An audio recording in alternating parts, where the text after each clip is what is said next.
So it's a great pleasure and honor for me, and thanks to Professor Oliver Grau and the many amazing people in Krems. Topics of heritage, multisensory, is something very close to the centers of my research. So I'd like to start with some kind of the poems I wrote 25 years ago when I started Tangible Media Group. So where the sea meets the land, life has blossomed into myriad of unique forms in the turbulence of water, sand, and wind. We came from the sea. At another seashore between the land of atoms and the sea of the bits, we are now facing the challenge of reconciling our dual citizenship in the physical and the digital world. Oops.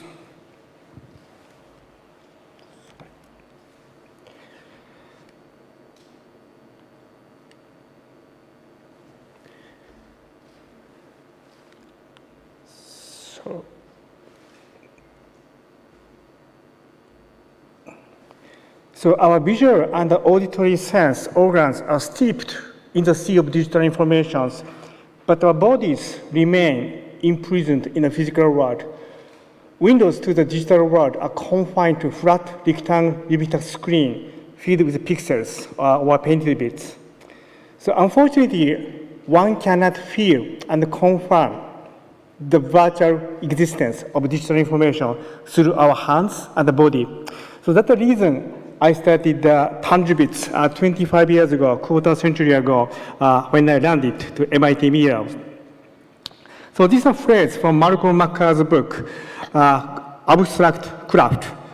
Eyes are in charge, but hands are underemployed. So that's the beginning of our endeavors to explore the new dimensions of human-machine interactions. I just gave a talk in Glasgow in UK in May because I received CKI Lifetime Research Award in which I talk about history starting from seamless media, then Tangibits, and also radical atoms, condensing my 30 years life into the half an hour. Today, I do a bit more effort to compress further to. So 1992, before MIT, I was working for NTT, Human Interface Laboratories, in which we're interested about how to make a seamless extension of space of me through my remote colleagues through the shared drawing surface. These are called clearboard. You can clearly see my gaze where I'm looking at. So gaze beam does not refract. Then it travels straight over distance so that people can share the drawing and having a conversation. So this is one of the seamless medias I try to implement because technology often brings unnecessary seam. 1995, I moved to MIT Muriel, then started the Tangible Media Group. So simply the purpose, make digital tangible and or invent new tangible interaction that inspire and engage people. There are three important things that is tangible and aesthetic and also interactive because I want to inspire people, also engage people. All these three are fundamentally critical. There are so many things I learned from historic scientific instruments I found in a museum. So this is one of my favorite objects called Orari, knowledge, physically embodied knowledge about the universe. But the important thing is the interface with machine or bodies. And these handles were supposed to be grabbed by our hands. Once you grab and start rotating, all the planets start spinning in sync with your body, muscle, neural systems, and bone. So this engagement is today missing in digital and physical. You're just clicking or touching the surface. And also it's a real 3D, real collocated physical environment in which you can clearly understand, interpret gaze or pointing gesture of teacher or colleagues. So that's also missing in current digital domain. So one of the symbols I'm using is abacus to talk about the notion of the tangible. How many people can compute using this computer? A lot in MIT because many are students, but this is example to embody physical object as physical digital data digit into the beats, physical one. So you can directly touch and manipulate. But more than that, this simple structure can become a musical instruments or toy train, or you can scratch your back. Without reading any manual written by Google or Apple or Microsoft engineer, because this is called affordance. Simple physical structure, transparency is something important power. There's no hidden things, no black box. So that is a beauty which we lost in a flood of digital computation. So in Tanjung Media Groups, we did many research projects to explore how this idea can really go to the levels of the to communicate to people. Let me start with music bottles. Can I get the sound more higher? Can I get the sound higher? Thank you. So this is a translucent glass bottle which can contain music. You can imagine musicians in the bottles waiting for being opened. They can play. So these are glass we grew in the glass blowing studio, and if you break, you can't reboot it. It's one of a kind. So that is the beauty and also the aesthetics which we really care. So this project was designed based on my very personal wish. I want to give a special present to my mom. So when she wakes up, she can open these bottles, blue bottles. Then she can hear the weather forecast of the day. Can I keep the sound high? So now you can see birds singing. So this is based on the high experience. She opened the soy sauce bottle, then she cooked for me. So this is the metaphor of the kitchen. But she passed away in 1998. So I made this music bottles a tribute, putting a music instead of weathers. Mark Weiser, he's a father of Iptos computing, inspired a lot of all of us to think about the future of the computations. And also he passed away in 1999. So I wrote a paper, the bottles as a transparent interface, as a tribute to Dr. Mark Weiser's. His vision of weaving, technology weave themselves into the everyday fabric of the life is exactly the same theme of transparency. So let me show a few examples of the project. So this is called the IO brush. If you paint, how many people paint with oil or water painting? So without painting, in the 14th century, painters were also pigment makers. They make their own pigments. If they need a color, they went to the deep nature, then collected the flowers or plants, or they collected the seashell of the purple to make their own color. So if you go to the supermarket buy fruits, you see a bunch of the interesting color. But the key is how this color may inspire people to create a new piece of the art. So important things using digital, you can go beyond the imitation. Now you can see the teddy bear from which color came from where this color came from, texture came from. It's something very, very important. And also, it's really excited the kids. Kids went beyond. So she found the IO brush different purpose to record her sound, and she's very proud of these inventions. So every stroke can have a histories or voice or song.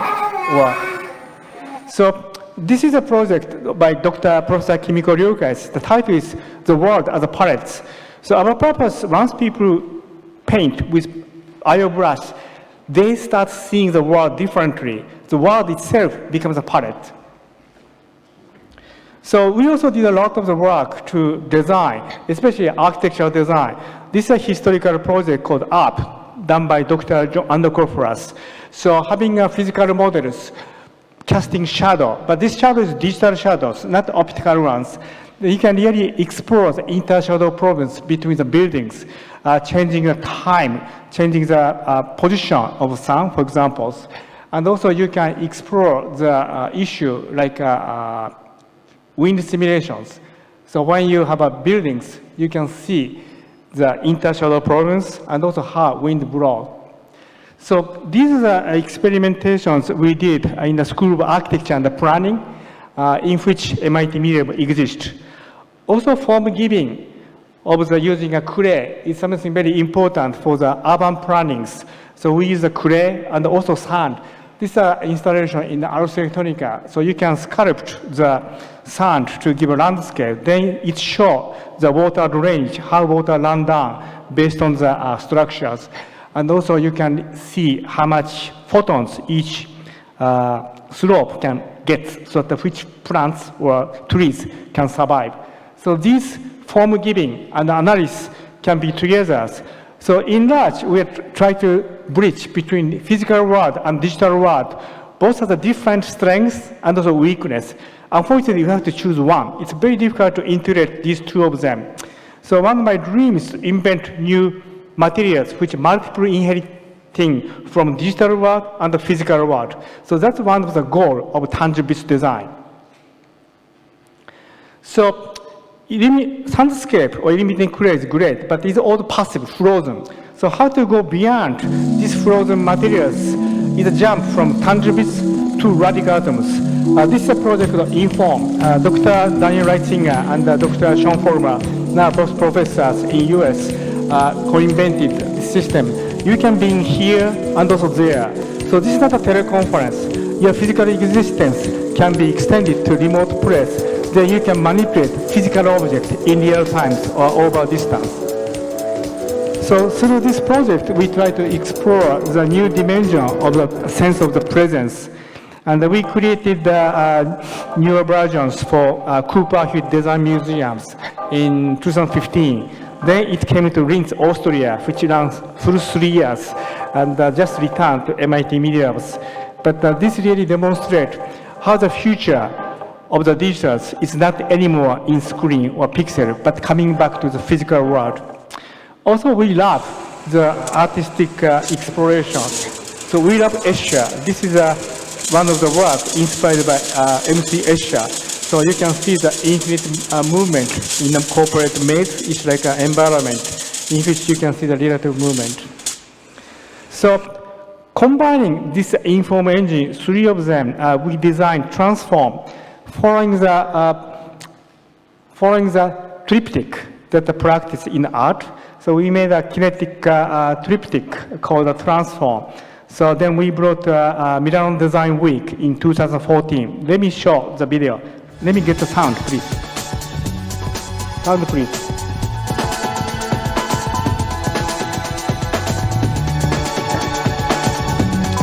So this red ball is an old material called frozen atoms. And the white pins is the radical atoms, new generation of the material, which digital, dynamic, and computational. But both can dance because physical and mechanical. And of course, respond to any data, including a human body. So this is a Transform that we exhibited in Milan. And we really take care, we really care the museum exhibitions very seriously. Also, Sarah gave amazing examples of the museum presentations, exhibitions. And this is an early exhibition in year 2000. We showed the full spectrum of tangibles in the NTT ICC. Then next year, 2001, we moved to Ars Electronicas in Linz, Austria, which I joined tomorrow.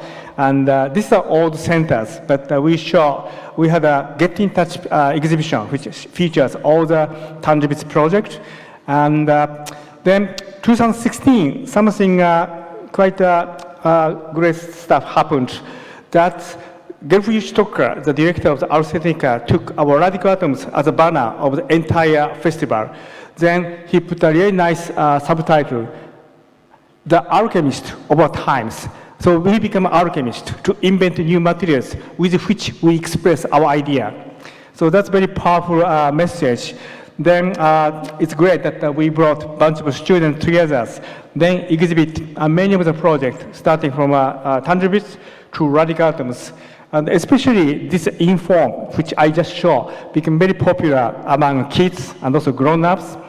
And also we show the biologic, which using bacteria, Bacillus subtilis bacteria, as one of the sensors, also actuator to make a breathing scheme. So these are all the repertoire of the exhibit we did it. And so I think having those exhibitions is something very important for us to learn so much from the audience. And also it's very cool that the entire city is full of the radicalisms in 2016. How many people went to Ars Electronica? Good, that's really nice. And so this is the radicalism exhibitions we had in Ars Electronicas. And also we did an exhibition of the biologic in MIT Media Labs because we had a 30th anniversary of the MIT Media Labs. So this is a biologic. This film is changing a shape because bacteria is working as a sensor and also actuator driven by the humidities. Then we created a new bioprinter to deposit the exact amount of the solution, liquid contains the bacteria to the target of the garment. Then design the special garment, second skin that the dancer can wear. Then that breathes based on the sweat. It opens the flap, letting the air going through. But the most exciting thing is real peoples and the celebrations of anniversary. Having a glass of champagne, then we invited a dancer from Boston Dance Company, and they danced wearing this costume, biological costumes. But they feel the change of the air going. Then they also change the way to dance. So they said it's like they're dancing with bacteria. So seeing the heritage, something very important. That's the reason I'm very focused about the museum and library, which both share the common missions. And of course, books and libraries, amazing way to archive our knowledge. But also, Ars Electronica has 40th anniversary this year, but collecting so many great artwork, which was submitted Golden Nika Award. This amazing collection of the heritage. And also, we have so many other heritage to learn about the past, also think about the futures. And especially this stuff is something very important for us. Also, 2011, we have a real disaster in Fukushima, Tohoku. So we shouldn't really forget these important things. So one important message, how to envision the futures, learning from the past. It's called onkochishin in Japanese word. Then we have to ask us three important questions. What to remember, where to memorize, how to recall them.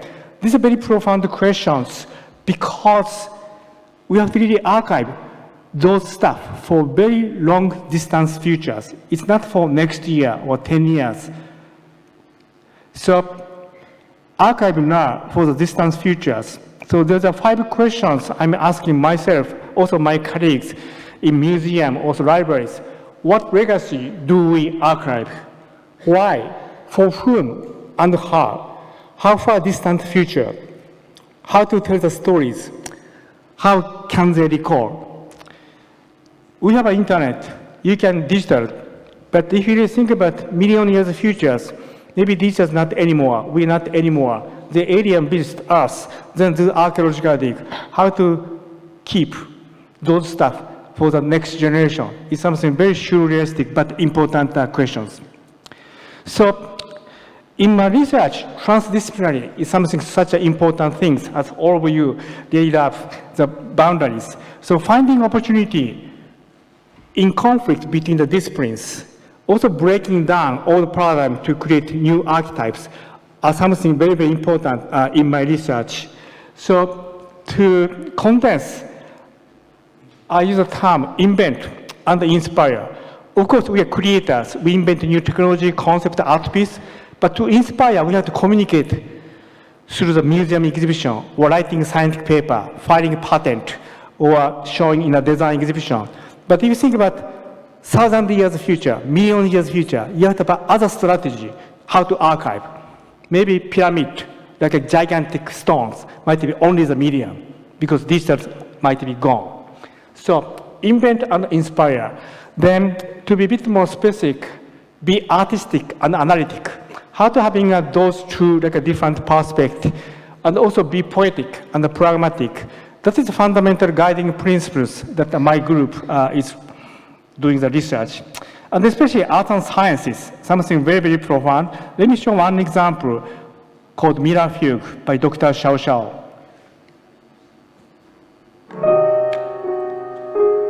Can you get the sound higher? Can you get the sound higher? Thank you. Music is not a sound which vibrates the air and hits the ear. Before pianist hits the key, already music has started. Her breathing, her motion of the shoulder, everything is important. It's not a result, but the entire process has to be captured to move people. So this piano can memorize the pianists who are gone. But, so this is a young Xiao Xiao. Actually, my daughter, Arisa, is playing a piano. Imagine she grew up, then became a Dr. Xiao Xiao, who got a PhD from MIT. But now she can play with young Xiao Xiao. So these are cross generations. Imagine if your grandma was concert pianist, but she's gone. But you can invite her in anniversary day to downloading to the piano. Then she can play with their grandchildren.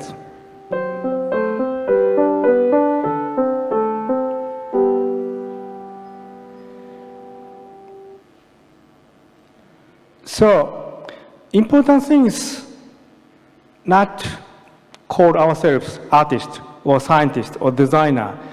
We have to do all. More important, these spirals, how to quickly move around these spirals, switching the gears. We come up with our visions, but we really want to address in art world, design world, science, and technology. But you have to translate, simultaneous real-time translation. That's important training. Also, I love Bruegel. And how many people saw Tower of Babels? It's a great pleasure in the Historische Kunstmuseum in Vienna to see the one of his real piece. And the reason is this spiral is another very important notion. So in this community, we speak, when tower was built, they used to speak one common language. They could understand each other. But it's said that the God got upset, then destroyed, then we lost the common language. But our generation should vigorously talk all the language, art, science, design, technology, translating among them, then building tower to the sky. So that's kind of the metaphorical message. So Alan Kay, one of my guru who also headhunted me with Nicholas to MIT 25 years ago, said the future is not to predict but to invent. So I think vision is something very important to drive our research because technology gets obsolete very quickly in 1 year, and also users' needs dramatically changing constantly. But the visions, profound visions, may last much longer our lifespans, shedding light to the way we are going to moving on. So 3 things: envision, also embody, and inspire. So these are 3 important processes we have to repeat. Then, what is the source of inspirations? Of course, to embody, you have to understand technology, science, and of course design. But fundamentally, arts or philosophy, which raises a new question to see the world differently, is something so important to envision the futures, but also to inspire people. So I'm very happy to be invited to these committees and also joining Ars Technica from tomorrow. So I'd like to thank today to be here sharing my ideas with you guys. And so I have a next plan. 2050, I go to the different place. And more importantly, 2100 all together, all are gone. But 2200, they're the people who are living on this planet. So important questions I ask to myself, also my students, my colleagues, what do you want to pass on to those living in 2200? It's heritage. How do you want to be remembered? What do you want your legacy to be? So these are fundamental questions which I represent 2200. So reason simply, life has a set end point, but the future is never ending, to which we are responsible. And also, we love technologies, but technology soon become obsolete. But the true vision is everlasting. So thank you very much for your kind attention.